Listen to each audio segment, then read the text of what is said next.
আসসালামু আলাইকুম।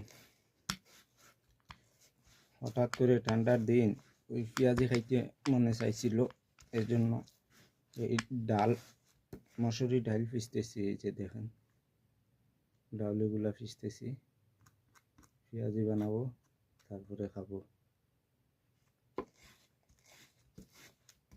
কি করব, প্রবাসের মাটি, কেউ তো আর তোমাকে পিষে দেবে না।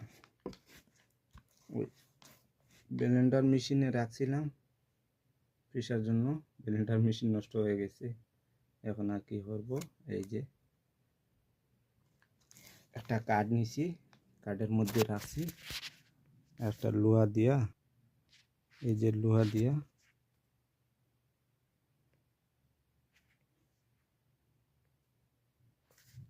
এই যে দেখেন, এই যে একটা কার্ড